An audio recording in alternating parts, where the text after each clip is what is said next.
Good morning, televiewers, and you're on to the very first edition of The Brief live on My Media Prime Television, a bilingual program where we get to analyze major headlines which are the papers capture in the country. And on today's edition of the program, or what the papers are saying this morning, audit of funds that were given to the government of Cameroon to combat COVID-19 dominates most of the newspaper headlines today. We shall equally talk about the ongoing atrocities in the northwest and southwest regions of the country, with the recent kidnappings of civilians by men believed to be Ambazonia fighters in those restive regions of Cameroon.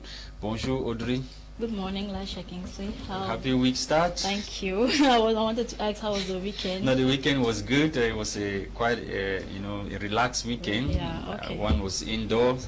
The week has just started. Effectivement, madame, messieurs, bonjour et merci justement de nous retrouver pour la toute première édition de cette semaine. Et bien sûr, les journaux francophones en kiosque ce matin abordent plusieurs sujets, notamment les obsèques du président tchadien Idriss Déby Itno. Également, on parle dans les journaux ce matin de la gestion des fonds Covid et plusieurs sujets qui ont marqué le week-end au Cameroun. Débutons donc tout de suite avec le journal La Capitale Publique, Cameroun Tribune, qui parle justement du réconfort du peuple tchadien aux obsèques du maréchal Idriss Déby, qui a été conduit à sa demeure vendredi 23 avril 2021 à Ambadjaras, dans son village natal, à la suite d'une émouvante cérémonie d'hommage en Djamna.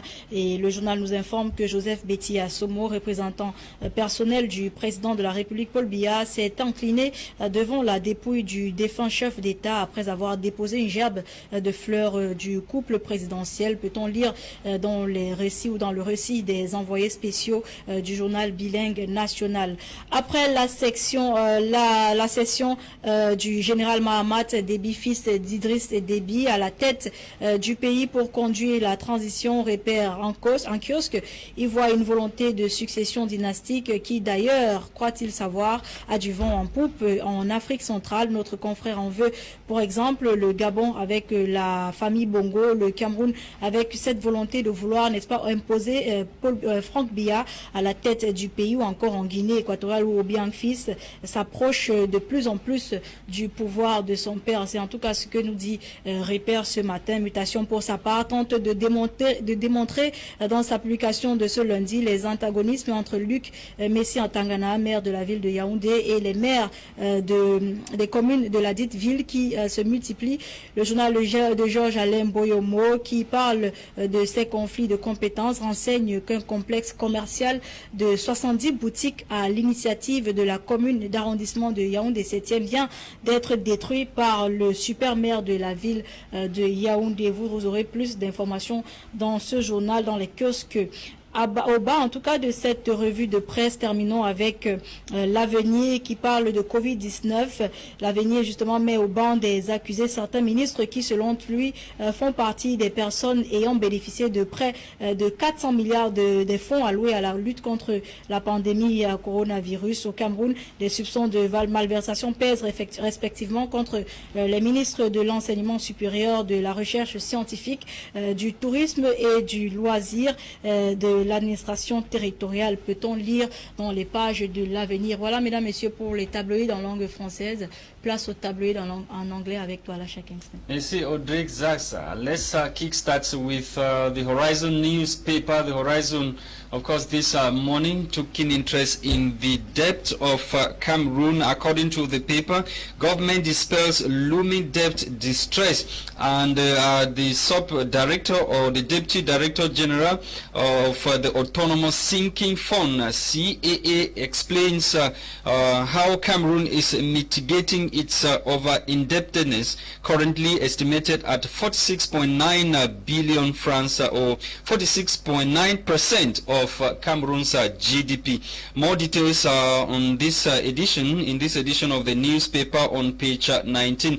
Let's talk about the audit of COVID-19 emergency funds in the country. According to the Horizon newspaper, a coalition of civil society organizations are demanding for transparency and accountability from the government of Cameroon. The coalition led by Nancy Saibo, who happens to be the executive director of Action for Development and Empowerment, seeking transparency and accountability from the government of Cameroon. They met recently in Yaoundé, according to the paper, at the Muna Foundation to talk about the funds that is or has been allegedly mismanaged by the government of Cameroon. They, however, commended the efforts of the government of Cameroon in speeding the audit or the probe into the management of the said funds. Let's leave the Horizon newspaper, and this time around the Post newspaper focuses on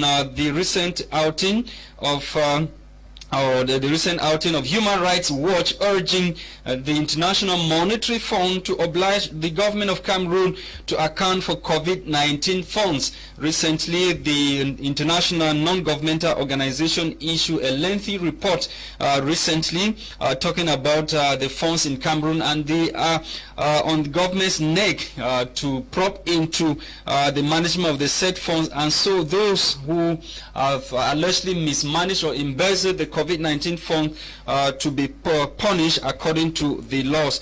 And also in the Post newspaper, Fon Mokete Ekoko IV, crowned paramount ruler of the Bafos, that was during over the weekend in Kumba, chief town of Meme Division, southwest region of Cameroon. Let's leave the Post newspaper. The Guardian Post this morning took interest in what the papers term amber atrocities in the northwest and southwest regions of the country. In one of its major headlines, the paper writes, amber fighters at it again, kidnap former MP and wives.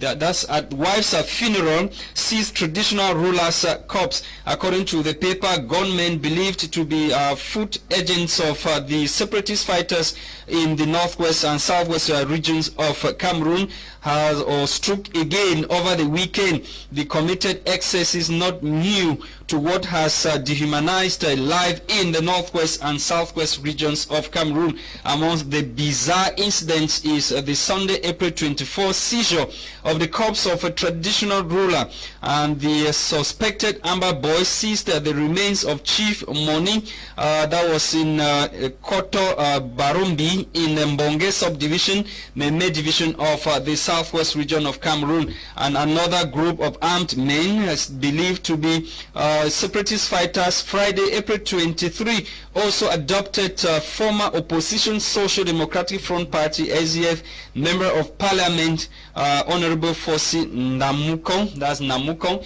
that was in the northwest region of the country, according to the Guardian Post newspaper. And let's stay with the Guardian Post newspaper to talk about this editorial that the paper titles Hypocrisy.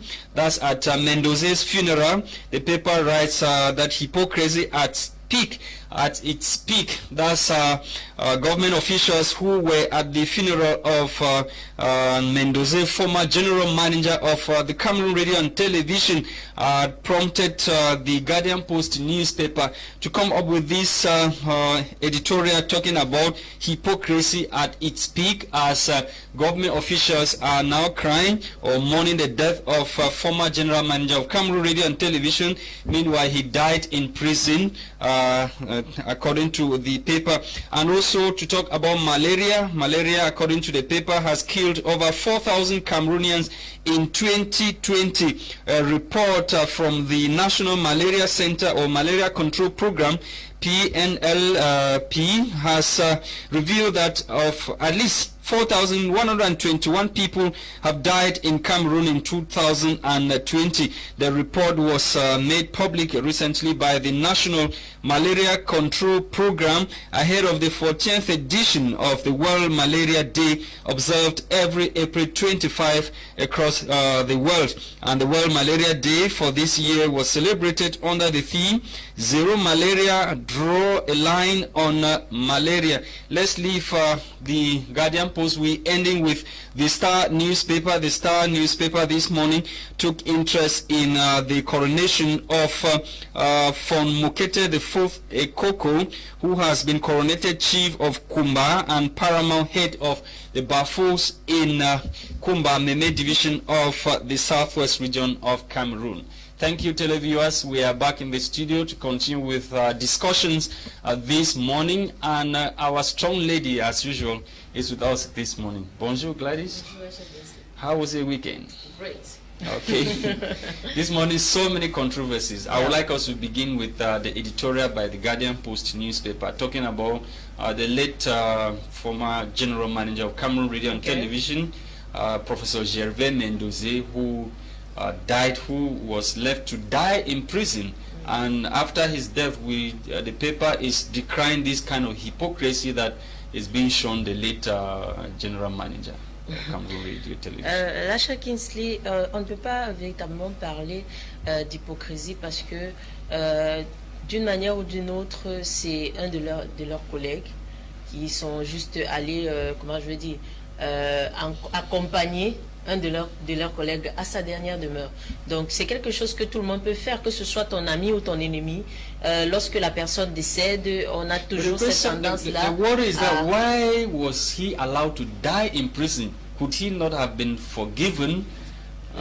La réponse à cette question, je pense que c'est le chef de l'État de ce pays qui est à même de répondre, et les ministres ou bien je sais pas moi trop quoi, les représentants du chef de l'État qui étaient à cette cérémonie, de leur côté eux-mêmes n'avaient pas parole à cela de toutes les façons. We saw the Minister of Public Service and Administrative Reform, who, according to what he said, Mendoze was his boss when he was still journalist working with CRTV. For sure. And he decided to go pay homage. Normalement, de toutes les façons, la seule personne habilitée à donner, je sais pas moi trop quoi, une sanction d'allègement à l'ex-directeur de la CRTV, c'était le président de la République, et aucun de ces autres personnes n'était en habilité de faire quoi que ce soit. Could they not have begged the president of the Republic? C'est quelque chose qui est un peu... Il faut dire, Lasha Kingsley, que Charles Dongo, lors d'une interview à la chaîne nationale, justement, faisait état de ce que Gervais Mendoze avait été conduit dans l'ambulance présidentielle lorsque son état s'est aggravé. Okay. Yeah, but why was he allowed to be in that state before? Comme je l'ai dit dès le départ, dès ma première prise de parole, la seule personne qui peut effectivement répondre à cette question, c'est le chef de l'État, et c'est tout. Why was he not forgiven? Il faut qu'on demande ça à notre père. Let's talk about management of COVID-19 funds. And of course, this morning, the Horizon newspaper took keen interest in the recent outing of Human Rights Watch and a coalition of civil society organizations. We are talking about Action for Development and Empowerment, the NGO, alongside some other NGOs across Africa, met in Yaoundé at the Mona Foundation recently to, demand for transparency and accountability from the government of Cameroon, as you can see on your screen. And they equally commended government's efforts towards speeding up the probe into the management of the said fund.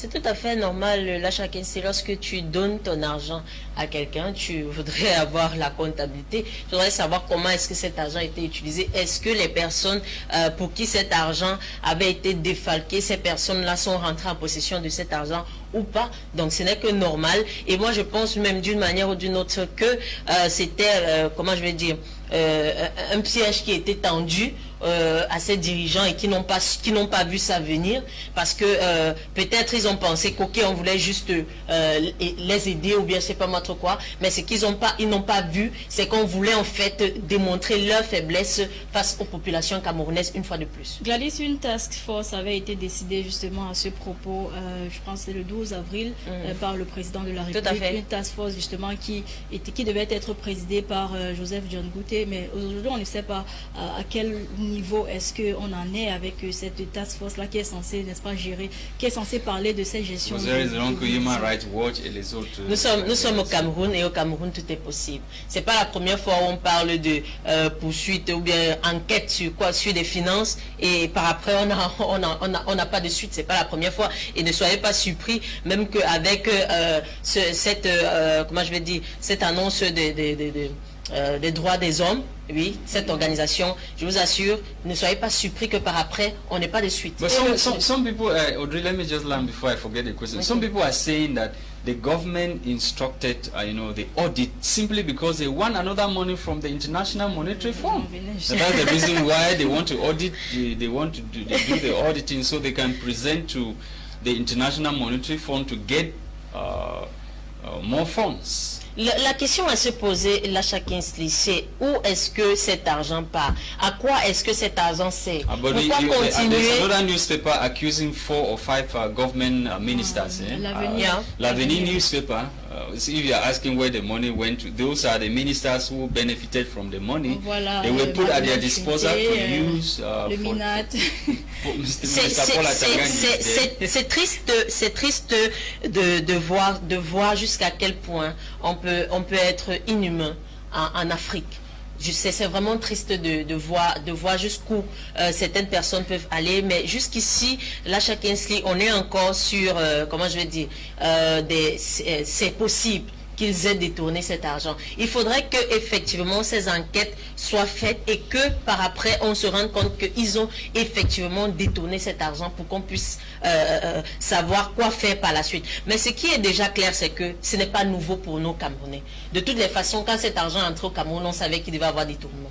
La manière dont on voyait la gestion, on savait qu'il devait avoir détournement. On peut pas dire, on peut pas tout le temps aller donner des matelas et des seaux à des gens et on fait croire que c'est plusieurs budgets qui sont sortis. Non. Comment c'est possible? Et puis quand on s'en bat dans cette localité, on se rend compte que peut-être 5 ou 6 personnes ont reçu ces dons. Où sont partis les dons des autres personnes?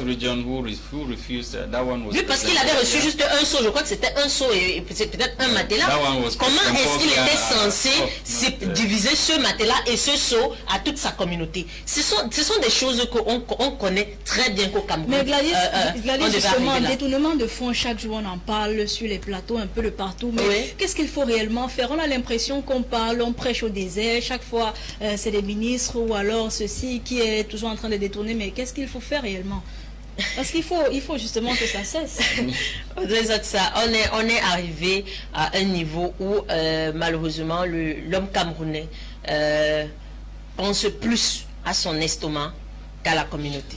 Et pour dire vrai, je ne sais pas effectivement ce qui a lieu de faire, à part peut-être reformater les cerveaux des Camerounais. Parce que je suis sûr, Audrey ZATSA, que si on prend un autre Camerounais qui n'a rien à voir avec ces ministres-là et qu'on le met là-bas, il va faire les mêmes choses. Pourquoi? Parce que ça dépend de l'éducation qu'on a reçue. On a reçu une éducation qui nous vient de la France. Une éducation qui nous vient des personnes qui sont toujours en plein dans des magouilles.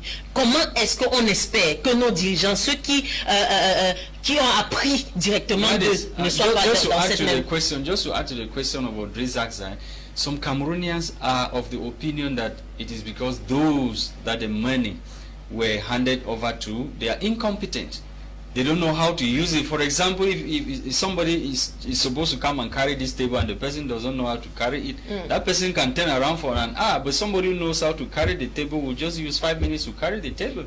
On est toujours... Don't you think it's a problem of incompetence? They don't know what to do. On est tout le temps en train de chercher des raisons pour accompagner des actes des gens. Si on veut me faire croire que peut-être, comme le journal en question a présenté le ministre de l'administration territoriale comme l'une des personnes qui, peut-être d'une manière ou d'une autre, a détourné cet argent, a été mis comme ministre de l'administration territoriale, ça veut dire que le chef de l'État ne savait pas ce qu'il faisait s'il faut parler d'incompétence. On ne va pas parler d'incompétence à ce niveau, on va parler de légitimité de la personne en question. C'est la personne en question qui a un problème de management. Ça n'a rien à voir avec la compétence ou quoi que ce soit. Est-ce que ces ministres-là ne sont pas habilités à exercer ces fonctions? Je vais dire non. S'ils n'étaient pas habilités, personal advisor or whatever to advise them on how to use the money and whatever. Là, chacun sait combien de personnes écoutent les conseils. Combien de personnes? Elles sont très peu. Les gens n'aiment pas écouter. Et pour parler vraiment de conseils, qui peut véritablement conseiller ces dirigeants si ces personnes qui sont autour d'elles, leur intérêt aussi c'est leur ventre? Comment est-ce que vous espérez... So how do we come out of this issue? That's what many Cameroonians are interested in. Là, chacun se lit, pour te dire vrai, cette situation du Cameroun, elle m'embarrasse énormément parce que d'une manière ou d'une autre, on ne sait pas véritablement comment sortir de là, à moins qu'on enlève tous les Camerounais et puis on change le Cameroun, de toutes les façons. Ok, Audrey. Je ne sais pas si on a encore un peu de temps. We have some few minutes. Terminons un petit peu avec, n'est-ce pas, We have 2 minutes. de Idriss Déby qui a Tout à fait. été décédé. J'ai envie de savoir, selon toi, quel est l'avenir du Tchad? On sait très bien que le premier groupe qui a pris le pouvoir immédiatement après son décès, hein, il y a quelques petits problèmes là. Mais quel est l'avenir vraiment du Tchad après Audrey ZATSA, malheureusement, et je vais le dire aujourd'hui, ce matin, il n'y a pas d'avenir pour le Tchad, à moins d'avoir un avenir sombre. Et on ne peut pas continuer à se permettre en Afrique de laisser passer le génocide africain. C'en est de trop. On en a déjà tellement bavé en Afrique. Il faudrait que ce génocide s'arrête. On peut pas laisser, comment je vais dire, on a en face de nous quelqu'un qui, selon la Constitution, n'est pas supposé être à cette position. Pourquoi? Comment est-ce que cette personne en arrive là? Mais if there are people who were supposed to be there, they refuse that. No, they don't want to take over. Pourquoi est-ce que ces personnes refusent? C'est parce qu'il y a une main qui est pas derrière, qui fait le monitoring de tout. Pourquoi est-ce que nos dirigeants africains veulent toujours laisser l'Afrique sous le génocide européen? Pourquoi? Est-ce que nous ne sommes pas des êtres humains? Nous sommes des êtres humains différents des Occidentaux. Là, chacun se dit, je vais dire non. Ça, ce sont des sujets que quand je les écoute et quand je les vois, elles me mettent hors de moi. Parce qu'il est inadmissible que jusqu'à l'heure d'aujourd'hui, les Africains continuent à se laisser manipuler par les colons. Ce n'est pas possible. On ne peut pas continuer à vivre ainsi. On ne peut pas continuer dans cette lancée-là. Il faudrait que les dirigeants africains s'arrêtent. D'une manière ou d'une autre. On connaît tous qui est derrière ça. On connaît tous. Tous les Africains connaissent de quoi je parle. Je ne suis pas en train de parler de quelque chose qu'on ne connaît pas. On connaît tous. On a vu ces dirigeants arriver au Tchad. Est-ce qu'on les a pas vus ensemble? On les a tous vus. Donc malheureusement, on ne peut pas continuer à laisser le génocide africain continuer. Il faut que nos dirigeants arrêtent de satisfaire leur bande, arrêtent de satisfaire, comment je vais dire, leurs intérêts personnels et qu'ils se préoccupent de leur population. Thank you, Gladys. C'est sur cette parole de Gladys qu'on achève l'édition de ce jour. Madame, Messieurs, merci d'avoir été des nôtres. Restez scotchés pour plus sur My Media Prime Television. Thank you for watching television. That was the very first edition of the program for the week. Do join us tomorrow for yet another edition of What the Papers Must Have Said. The program was produced by TEBONG for presentation. We've been Audrey ZATSA and myself, Lasha. Bye-bye.